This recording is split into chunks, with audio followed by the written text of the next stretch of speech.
Hey, my name is Joel, and this is my Path to Peak Performance podcast, where we talk about my journey on the way to achieve peak performance.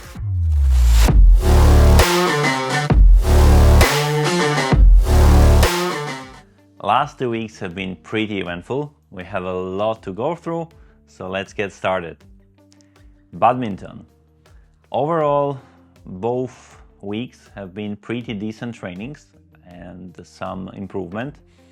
Some interesting notes were that one kid from the group training with Raul came to me like after training and said that he noticed over the weekend on YouTube randomly this channel, and he was watching what I was saying. So this was very interesting that somebody who I know actually found this channel. The trainings have been pretty decent.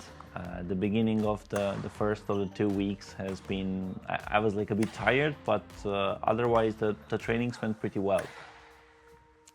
The more interesting part comes in the second week, which is this week, happened currently right now or ending, depending on when you are watching the video. And what happened is that I have competition on Saturday and Sunday.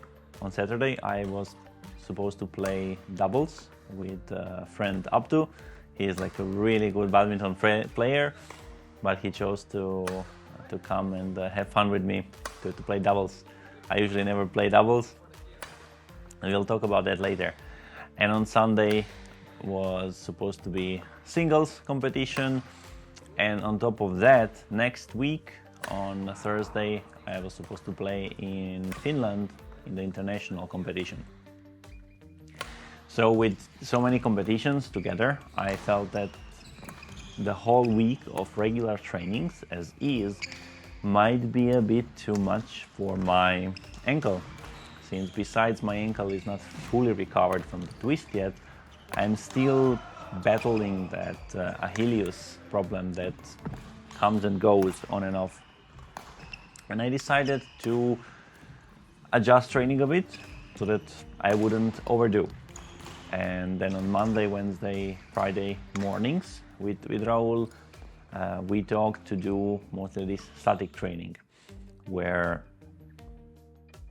we have filmed what I'm doing. We were looking in details on how my arm is moving when I'm hitting the shuttle, how is the rotation, how is the position of the wrist, and so forth. Lots of these like tiny details, analyzing it, and then Raul was correcting and saying like what stuff maybe should be differently. Then I was like trying it out. We were filming and analyzing again, and I personally feel that this was really useful for me.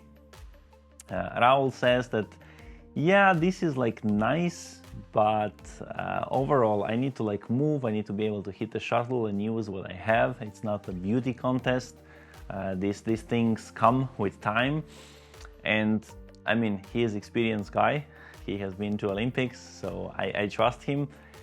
But I personally feel much use in correcting these small details, because some of them are actually not something that drastically changes what you are doing. So it's not that hard for me to incorporate. It still takes time to like adjust and learn new way how you do things.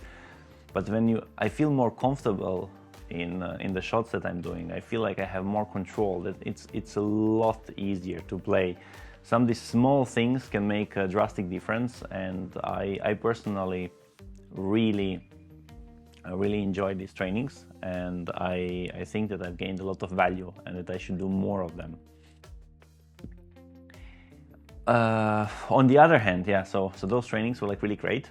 The evening trainings, they were also like fine, but I was, again, to not put too much pressure, I went to play without some crazy movement. I didn't want to like run around like crazy, which has been a theme, that like not move too much, but try to do less and focus on doing like good shots, being well positioned and so forth. And there were some interesting things there to mention. In one of the trainings where I kind of barely moved, I was mostly in the kind of center trying to position myself on a court where with minimal reach of a hand or a slight move, or kind of basically walking, just like stepping, I could reach most of the court wherever the shuttle goes. I was trying to position myself like that mostly, and focusing on doing like good shots so that the opponent cannot easily just like do something to screw me, to make it hard for me. And surprising thing was that the same players that I played then, when I played them with like doing kind of like full power, moving around, I didn't get much fewer points with this basically almost no movement, barely moving around compared to moving fully. And I know this is like n=1, it was like one test, but still I feel that it shows that I am probably usually, when I do move, that I waste a lot of movement and energy for like nothing, when I don't need to move much, when I don't need to do something crazy, and that my skill level is maybe lower and more adequate for those like lower level players. And maybe when I played a bit better ones, I was compensating with being able to move, but this was still not enough when playing with lower level players. I don't know, it's hard to say, but definitely I was probably not moving efficiently and wasting a lot of moves. And I still have a lot to learn with placing the shuttles more properly and focusing on what to do, how to place the shuttle, how to like be well positioned and so forth. Additionally, these points that I did lose or did not get when I barely moved were mostly not again because I didn't move. They were again mostly because I made a mistake. I didn't like do a good shot to make it maybe then easy for opponent to like do a smash that is really hard to defend, or I don't know, I mishit the shuttle or something. But most of them were really not that I didn't reach the shuttle because I was not moving. So most of them were really because of mistakes that can be corrected.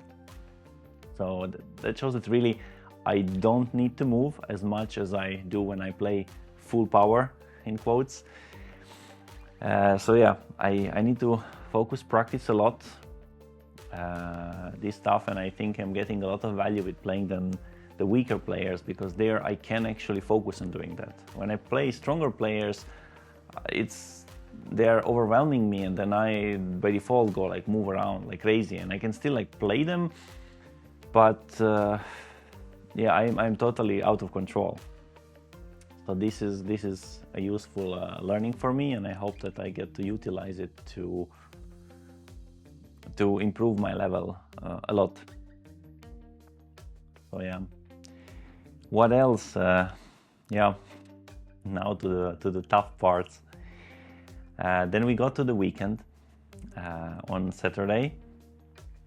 At the time of this recording yesterday, I didn't play with my friend Abdu from Egypt, but still lives in Estonia and works together with me at work. And we play together doubles. He is usually like really good player. He is like on next level totally compared to me. But he played together with me. We had fun. It was interesting, but again, some learnings. Since I usually don't play doubles basically at all. Last time I played was maybe like years ago when I was in a lot lower level, and there it's kind of like, yeah, you're just hitting this shuttle. I don't even know like what was, it's hard to remember what was it like. In the recent times, there are very rare trainings, these group trainings where I'm randomly put to play some small doubles game, and then I'm not too focused or thinking too much, just playing and waiting for the next thing to come. Even though my coach Raul is always saying that all really good singles players have been really good doubles players before, and that I should play more doubles also, that this will help me improve my singles game. But I haven't played really much doubles. And anyway, what I have noticed this Saturday on competition, when we played on this relatively decent level, is that this is a very different game than singles. And I was totally overwhelmed when we played these two guys, which are pretty decent, at least for my level. There are a lot better ones. Is that even with them, I wasn't able to do like anything. I cannot like serve properly. They were like instantly just killing it. Like every tiny mistakes in these like small things were just totally destroying me. I was really overwhelmed, and I was so surprised how wow difficult this is. And a friend was laughing and saying, no, like doubles are so easy. But yeah, I haven't practiced this at all. I have like zero experience, don't know what to do. We were laughing that our strategy is I serve, run away from the court, and then he beats them on his own. But yeah, it was mostly a joke. Like I was playing a bit, but he was without him.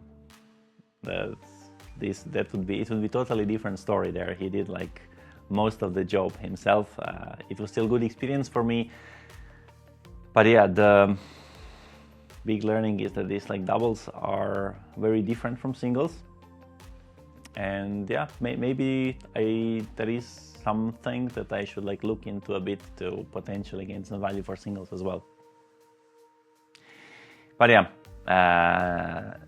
now the tough side that I've already announced. During yesterday's tournament, my Achilles were starting to hurt a bit and like feeling a bit more unstable.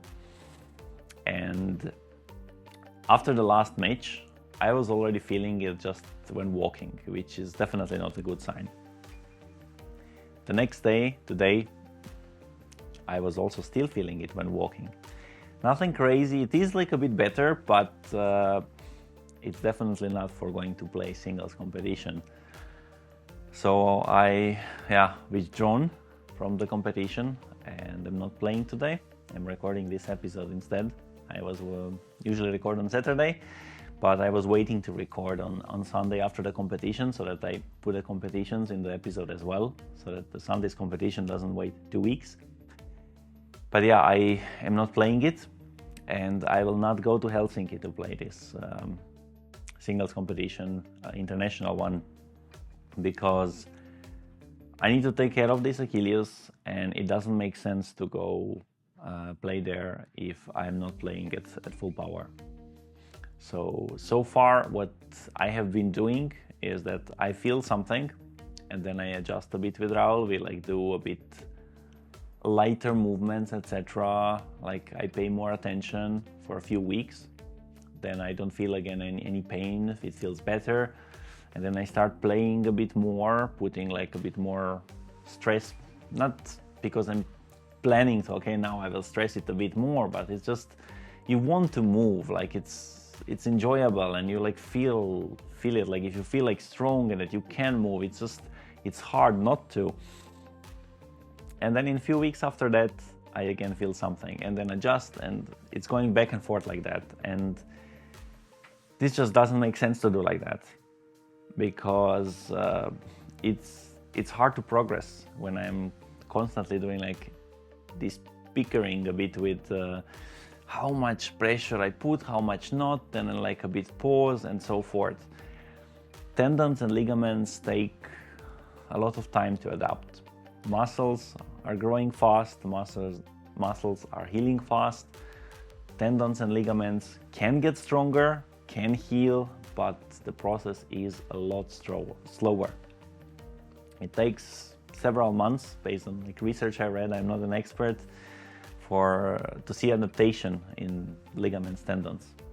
And I should probably, and I'm planning to, take badminton a bit easier. So practice this, do these static trainings, practice my technique, improve things, do a little movement when I play these like weaker opponents, and focus on my shot quality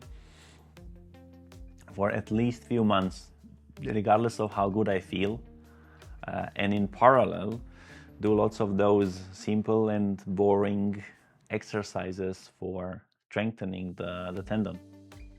Doing them together with training is too much because I'm overloading even with just the training. And even if I would like feel good while doing some in-between training, it's hard to know like what is doing too much and what not. So I should really step down with load that I put on legs while doing badminton, and do the exercises for at least few months. And then if everything still feels fine, a little increase the load, not again go back to where I was, because yeah, maybe after a few months the ligament will feel a lot better, be a bit stronger than it is right now. But if I don't want to injure it again, I probably need to increase the load a bit. And then after a few months, increase a bit more. And like that, maybe like in a year, I will be able to like with full power run around and probably won't even need to if my technique improves. And if I continue like this, after a year, I will be kind of at the same place where I am. Maybe like will play a bit better, but it will still be going back and forth with my Achilles. And I feel I can make a lot better progress if I resolve this issue. And this will take time. So yeah, the good part is that I don't need to stop with badminton. That would be really tough if I cannot do anything. Luckily, I can do something, I can play, but it needs to be on a lot, let's say lower level, not much movement, which is the really enjoyable part about badminton. But yeah, very, very little of that, so that I really give time for this tendon to heal, both from the state that it's in right now and from the exercises that I do for it to strengthen it. So I should at any point not feel any pain, and I should like move it steadily to progress and get stronger. On the calisthenics side, we have these new interesting things that I was mentioning last time that I'm trying. I used to do a recap, like 6 trainings a week, so every day besides Sunday. And I had like 3 trainings, let's call them ABC, that I was repeating. So Monday, Tuesday, Wednesday was ABC, and then Thursday, Friday, Saturday, ABC again. So 2A, 2B, and 2C trainings. And what I noticed is that sometimes, like, yeah, by this like closer to end of the week, muscles are a bit more tired. I am not having so much strength output as in the beginning of the week. And I was wondering how much value am I getting from this like extra push. My body is already like used to it, so I'm not like getting injured or something from it. But I'm not sure whether I'm getting much value in terms of strengthening myself.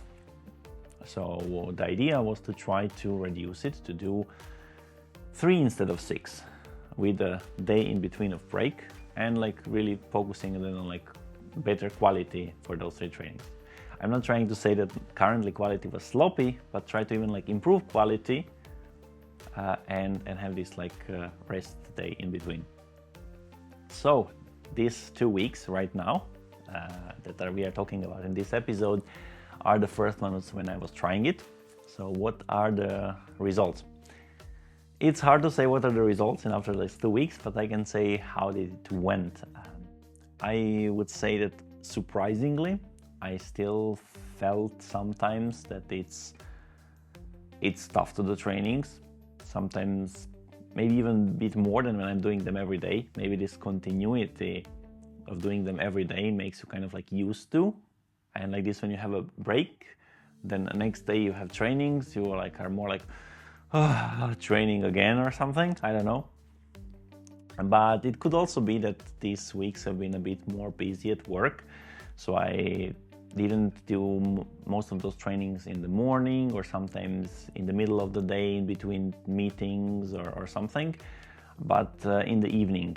And usually, since my days are kind of like really filled and I'm like depleting my mental energy throughout the day, In the evening, I'm like kind of exhausted. Well, physically I'm still like fine, but more mentally, and I really want this time where I don't want to think about anything, I don't want to do anything. And then like if that time comes and I'm like, now I have to like push myself to do like really good quality hour and a half of training, it's tough. So this also might be the reason. It's hard to say, but yeah, I can say that some of the trainings felt like really tough mentally, kind of like to start and to do those things. I didn't really feel in every moment to do it, but I really tried to do like it properly. On the other hand, I can say that yes, now when I did only 3 instead of 6, then all 3 trainings, I felt like that I am like fully strong there. I didn't feel the lack of strength coming towards the end of the week, because yeah, there were only 3 trainings split around. So that's something. In the second of the 2 weeks, I already felt stronger than the first week, so I felt like kind of the improvement. But again, these are the first 2 weeks after the previous mesocycle when I had like a deload week, so the feeling of more strength gains might come from there as well. I will need to test for a longer period to be able to say better what's the effect of it. But yeah, currently I feel that I am kind of like increasing the strength by the next training that I do something, so that's positive. One other thing that I wanted to test out with doing this change is that I wanted to spend time, instead of doing those extra trainings that are maybe not necessary for the strength gains, I wanted to use the time to do more mobility training and general joint preparation and just my Achilles. That is overall good and useful. Currently I don't have problems, but they can and should probably definitely help. And I am embarrassed or sad to admit that I haven't really done those extra trainings for mobility or whatever. Again, I don't think it's laziness. As I mentioned, last few weeks have been a bit more exhausting and involving at work, so maybe that's why I also didn't have energy to incorporate something new, because I don't have already kind of pre-built routine. Those like mobility training is relatively easy. It's not like physically too taxing, nor even mentally. It doesn't take that much time, but it's a new routine that I didn't establish. And then when I have like tougher rest of the day time, then it takes mental energy to think through how to incorporate it, where to put it, what stuff to do, and so forth. So I need to do maybe a bit more pre-planning beforehand, and need to plan for having some extra energy to set up the routine before I continue with them. So yeah. Some other additional things that came through my room improvements. As I was mentioning, I was like cleaning up my room, improving some things there, etc. This has continued, so there are some more stuff that I did. I improved my pulley system for the Dream Machine. Again, I owe you a video about how this Dream Machine works and how it helps with training overall. That will hopefully come sometime soon. But I was improving some things there, and for that I got some new interesting things for my calisthenics training. One is for the training A. This is the training where I do handstand push-ups. So currently I still am not doing full freestanding handstand push-ups, more from down up. I can maybe do one, but I will not like be able to like fully hold the handstand, because I cannot get all the way up with full slow control. I can get there with like starting with full slow control, but this like last part will just like push faster, and then I'm not in control when I get up, so like I'm like falling down. But to do all these proper ones, since I do usually 3 in a set, like both up, down, I do them with, I don't know, going putting legs on something higher on a box, and then like going down with like removing the legs, and then when I go up I go till I can, and then like legs drop back on the box, stuff like that. But to make it more similar to actual handstand push-up, what I did with the new pulley system, I was actually able to now more easily hook myself up to that system and do full proper movement as a full handstand push-up, but just with me being a bit lighter, so with full control. And I tried to start with minus 20 kilos, and that one worked pretty well. So I can do 3 kind of barely. The third one is really hard. In the second set I didn't even like push it all the way out. My strength gave out. But yeah, I can mostly do like 2 to 3 full control, nicely like kind of like slow down and up handstand push-ups with minus 20 kilos. Yes, minus 20 kilos is a big minus of kilos. I am currently around like 80 to 85. I don't usually scale myself, so I don't know exactly, but my weight is usually somewhere between that. So about 25-ish%, 20 to 25% of my weight. If I remove, then I can do like 3. So not super great, but I have some measurement, and it's more easier than to see like how you're progressing. It's not just the feeling of strength, but I don't know, if I see that I feel stronger, I can try to reduce from minus 20 kilos to minus 15 kilos and see how am I doing and so forth. So this is some nice improvement that I have for improving measuring of my progress with handstand push-up. With the new system that I have put in the pulleys for doing this reduction of weight, in front lever I noticed one sort of negative thing. With the previous system, the weights that were counterweighting me, they were kind of a bit stuck close to me, and I had a suspicion that I am also adding some extra reduction by kind of these weights rubbing off to me. They had like some extra resistance, but I was not sure. And now when they're more spread apart, so they're not touching me like at all, it's like more convenient for me to do as well. But I noticed that minus 20 kilos, with which I was doing front lever before, that it's actually harder, decently harder.